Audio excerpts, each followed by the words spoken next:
Last year, I decided to grow bush beans in the polytunnel for the first time. I have grown the climbing types of these green, French, or snap beans for many years, but I had not grown the shorter bush varieties before. And instead of starting small and getting used to growing this crop, I decided to do a variety trial, which meant growing quite a few beans plants from 15 different varieties.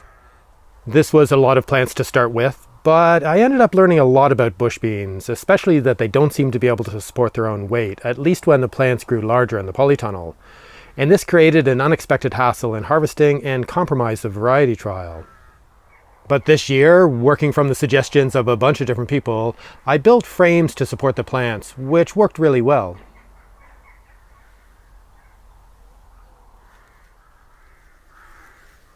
In hindsight, I should have done some more research last year about growing these types of plants, as I would have come across suggestions on how to make sure that they remain upright. Some people grow varieties that seem to produce most of the pods all at once, and they simply pull out the whole plant out of the ground, pick whatever pods are usable, and compost the rest.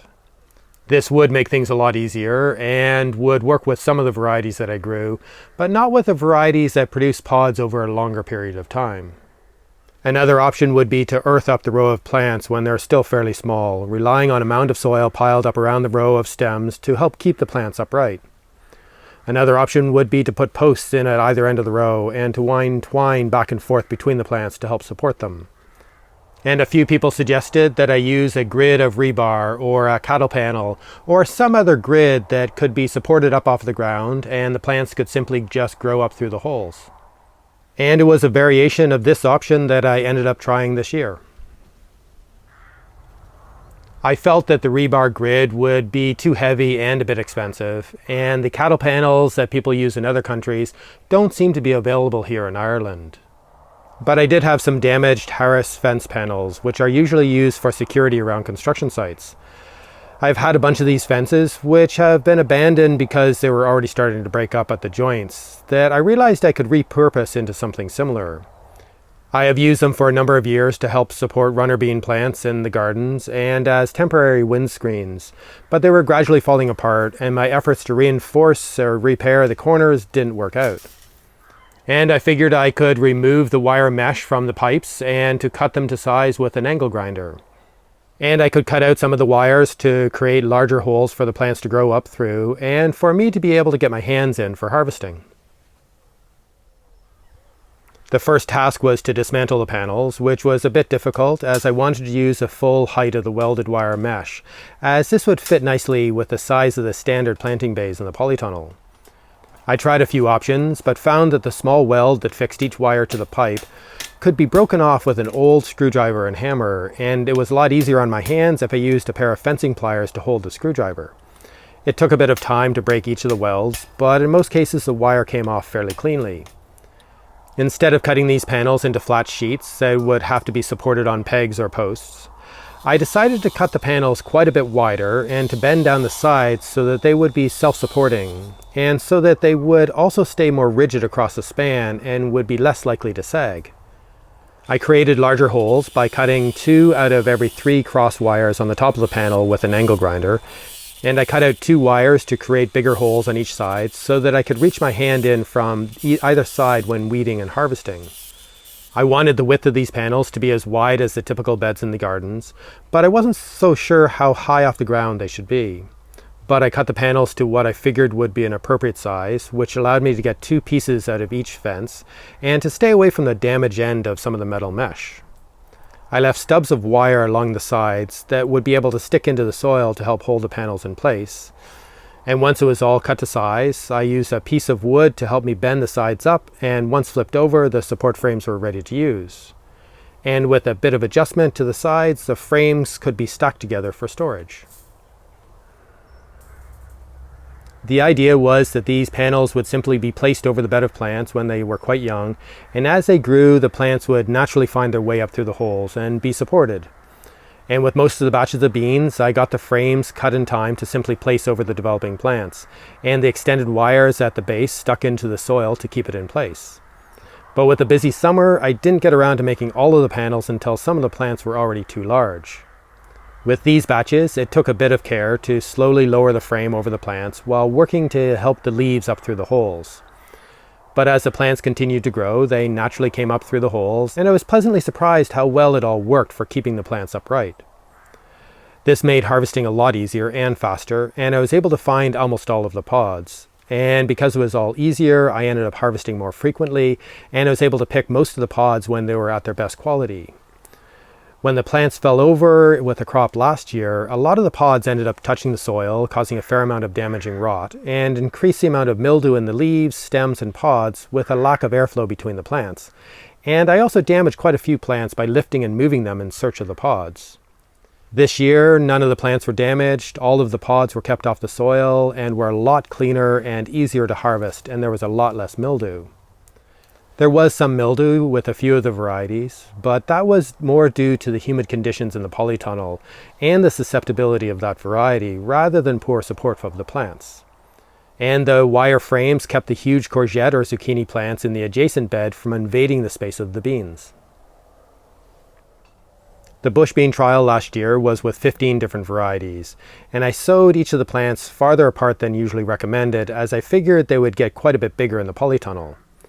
They did grow bigger, but I think the wider spacing was part of the problem, as if they were closer together, the plants would probably hold each other up more.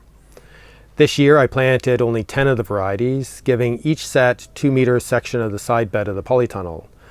And I planted them closer together. But instead of planting them all at once, I direct sowed each variety into the bed when the different fast-growing spring crops that occupied the bed were finished.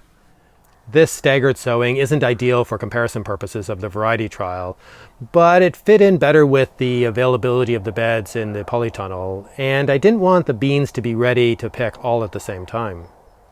I figured staggering the sowings over 4 weeks would spread out the time needed to harvest all the beans and prevent too much of a glut at one time.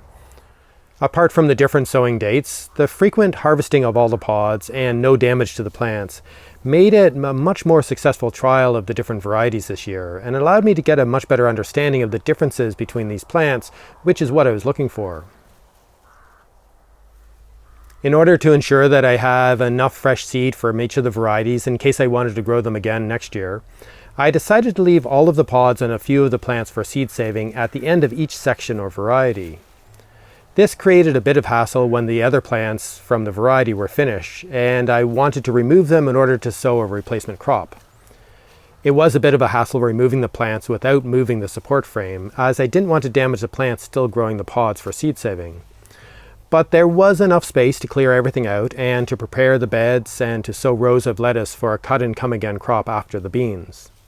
I probably could have carefully removed the wire frame and supported the seed-saving plants with canes, or I could have waited until the pods were dry enough before clearing the entire bed.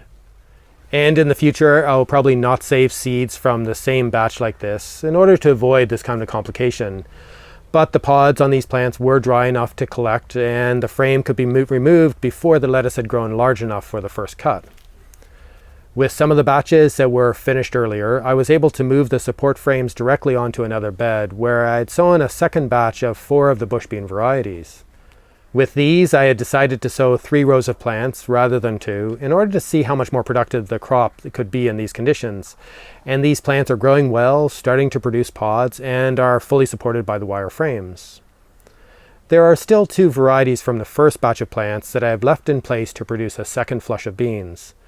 These plants have become significantly bushier, which made searching for the pods a bit more difficult, but the wire frame kept all the plants well supported and allowed some airflow between the plants, which are all in good condition still.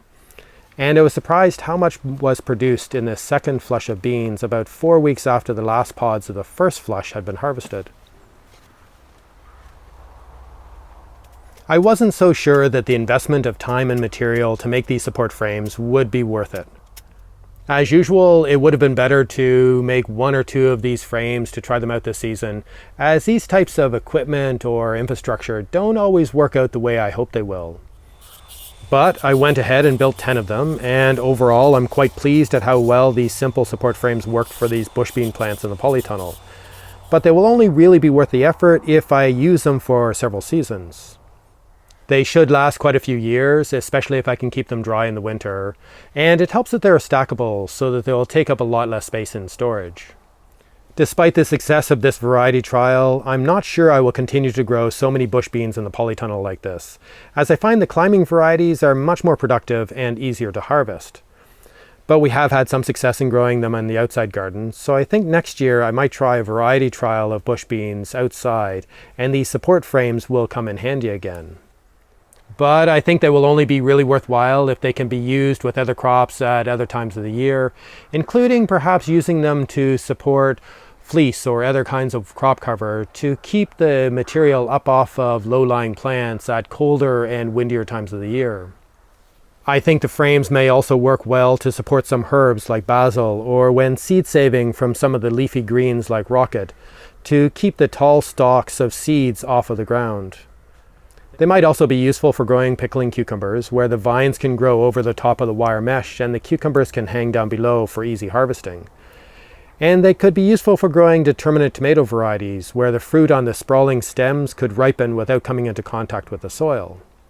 But this is all to be explored in the future. I just need to find good uses for the pipes, as well as the hundreds of pieces of wire that I cut out of the mesh in order to completely repurpose the original damaged security fencing.